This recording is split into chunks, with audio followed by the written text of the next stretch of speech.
दोस्तों, क्या प्रेम सभी धर्मों से ऊपर है? आइए एक कहानी के माध्यम से हम जानने की कोशिश करते हैं। एक बार भगवान बुद्ध अपने शिष्य के साथ गांव में पहुंचे। जैसे ही बुद्ध और उनका शिष्य गांव में प्रवेश करते हैं, बुद्ध के पैर में एक कांटा चुभता है, जिसको उनके शिष्य जल्दी से निकाल देते हैं। उसके बाद वे आगे बढ़ते हैं और देखते हैं उनके मार्ग में बहुत सारे कांटे बिछे हुए हैं और कुछ लोग उनमें हंसते हुए नजर आते हैं, जिनमें कुछ आम लोग होते हैं और कुछ ब्राह्मण होते हैं जो कि उनका रास्ता रोक के खड़े होते हैं और उनसे कहते हैं, बुद्ध, इस गांव में तुम्हारा स्वागत नहीं है, यहाँ पर तुम्हारा बहिष्कार है। बुद्ध अनुरोध करते हैं, कृपा कर हमें यहाँ भिक्षा दान करने दो। वह कहते हैं, यदि तुम्हें भिक्षा दान करनी है तो आओ, चलो इन कांटों पर ले लो भिक्षा। बुद्ध उन कांटों पर चल देते हैं। बुद्ध के पैर से खून बहने लगता है और सभी लोग उनको देखने लगते हैं। सब लोग आश्चर्यचकित होते हैं कि कोई व्यक्ति कांटों पर किस तरह चल सकता है, परंतु बुद्ध चलते रहते हैं। इतने में एक व्यक्ति दौड़ा हुआ आता है और बुद्ध के रास्तों से उन कांटों को हटाने लगता है। ब्राह्मण और वे लोग जो बुद्ध को रोक रहे थे, उस व्यक्ति से कहते हैं, सुनो पुनीत, अगर तुमने इस रास्ते से कांटे हटाए तो तुम्हारा इस गांव से दाना पानी उठ जाएगा। पुनीत किसी की नहीं सुनता, वह उन कांटों को हटाता रहता है। बुद्ध उसकी तरफ देखकर मुस्कुराया। सभी कांटों को हटाने के बाद वह बुद्ध के सामने हाथ जोड़कर खड़ा हो गया। बुद्ध उसके निकट आने की कोशिश करते हैं, वह बुद्ध से पीछे हट जाता है। बुद्ध पुनीत से कहते हैं, मेरे निकट आओ।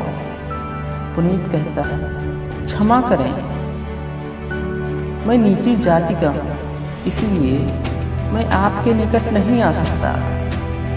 अगर मेरी परछाई आपके ऊपर पड़ी तो आप अपवित्र हो जाओगे।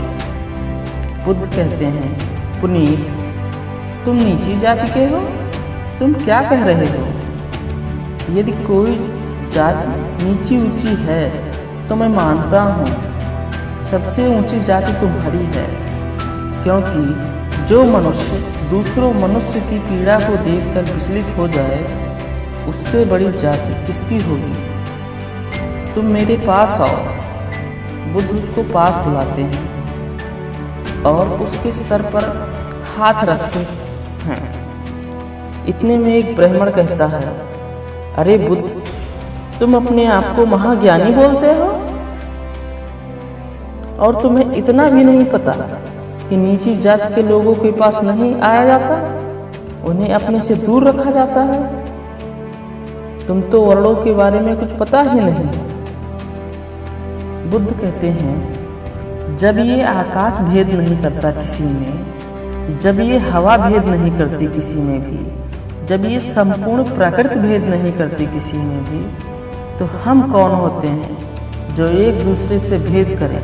हमें कोई अधिकार नहीं कि हम किसी को छोटा कहें, क्योंकि अगर हम कहते हैं कि हम सबको किसी ने बनाया है, तो बनाने वाला हमें कैसे भेद कर सकता है? और जब वो बनाने वाला भेद नहीं कर सकता, तो हम क्यों भेद करते हैं?